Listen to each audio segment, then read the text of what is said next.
deforms and travels along a path. So let's get started. First of all, we'll go to Customize.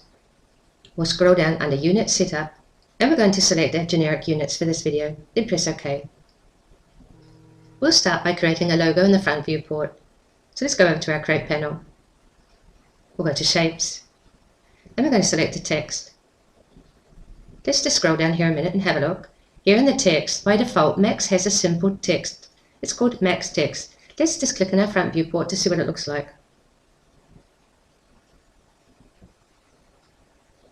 Let's go back over to the panel.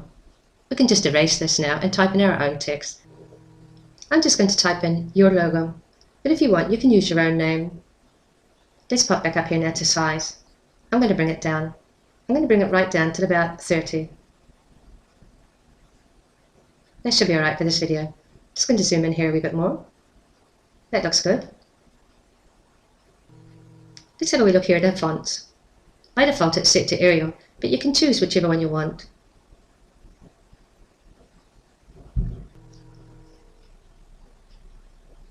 I think I'll use the Arial, so I'll just go back now and select it. Let's add a bit of depth to this now. To do that, we'll add a bevel modifier. So we'll go to the Modify list. We'll scroll down under Object Space Modifiers and select the bevel modifier. Press anywhere in the perspective viewport now to activate it, then Alt W to maximize it. Let's just zoom in and have a little look at our logo.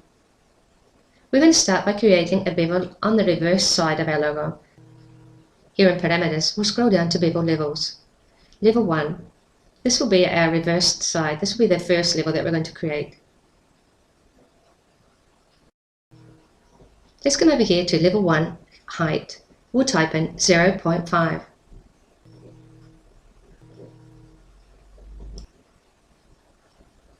Okay, now here in Outline, we'll type in 0.5 again. Let's give that a nice smooth bevel. Look at that. Let's give our text a bit of width. We'll come over now and we'll activate Level 2, and in Height, we'll type in 5. There we are. We've got a nice width to it, and we've got a small bevel on the reverse side. Let's carry on now and finish off with the last bevel. Let's come back over to the panel and activate Level 3. The height has to be the same as the first level, so we'll just type in height 0.5. But this time the outline will be a negative. So we'll type in outline negative 0.5.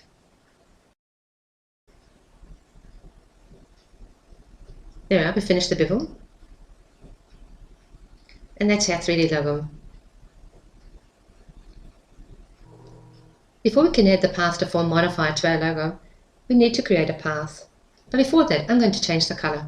So I'll just come up to the top here, click on the small color slot, and now here from the object color, I'll select the blue and then press OK. We'll create our path in the top viewport. Press Alt W and go to all 4 viewports. Then click anywhere in the top viewport and then press Alt W again to maximize it. I'm just going to zoom out. I want to create my path here. In fact, I'll zoom out a little bit more so I have some more room to create the path.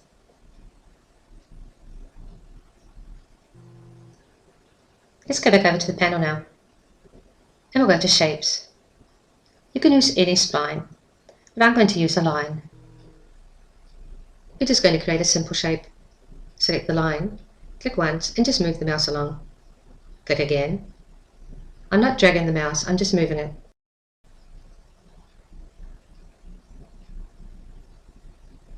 Yeah, something like the letter 2.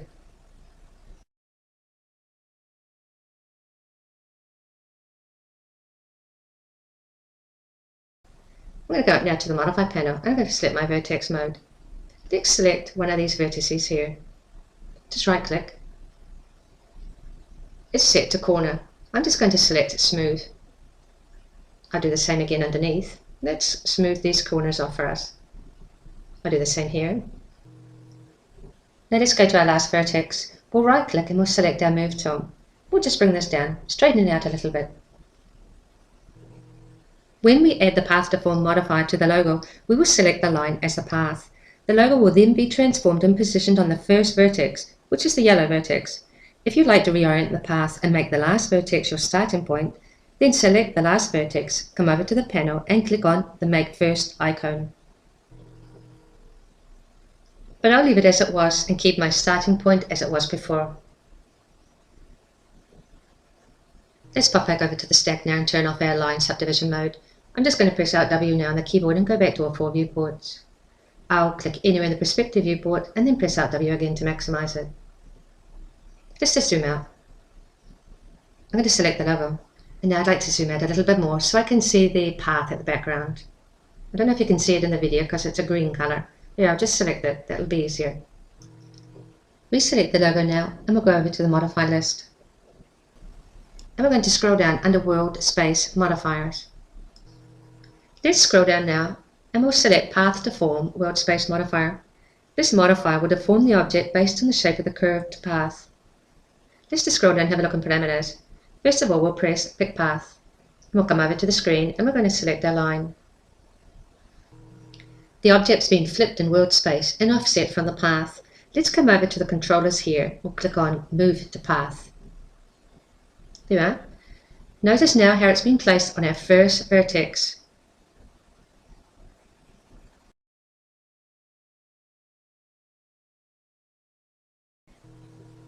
Let's change the direction of our logo. Let's come back over to the panel. Here in Path Deform Axis, we'll select the X axis. Now our logo is pointing in the right direction. Now we have it pointing in the right direction, we can move it from one direction to the other. But I'm just going to lay it flat. Just zoom out. I'm just going to orbit around. I want a position like this, so it's laying flat.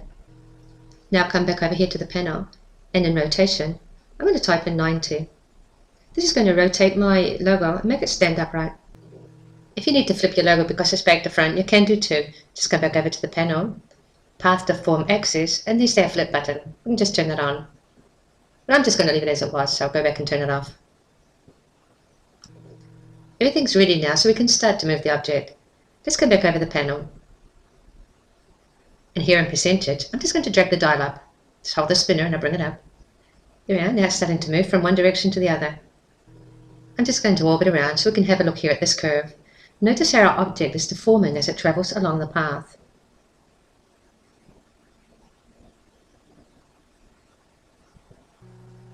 Let's carry on moving the spinner now, and we'll just stop it when we get to the end of the path.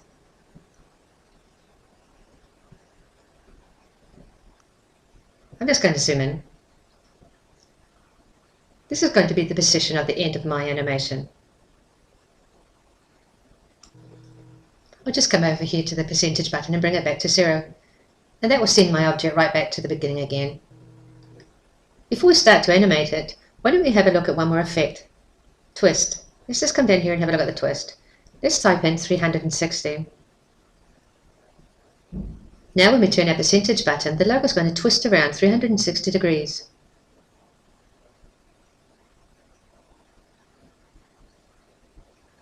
And now when it stops right in front of us, it'll be upright again. You can rotate and twist your logo as much as you like, but I'm just going to leave these settings for this video. Let's pop back up now and turn our percentage button back to 0. Our first keyframe will be set at 0, and our last one will be set at 100. Let's press Auto key. The logo will start here right at the top. It will travel along the path and deform and twist as it gets to the end. Let's just bring our slide right to the 100, right to the other end, and now up in percentage, I'm going to just drag it up and stop it right here. Right there. This is where my animation is going to finish.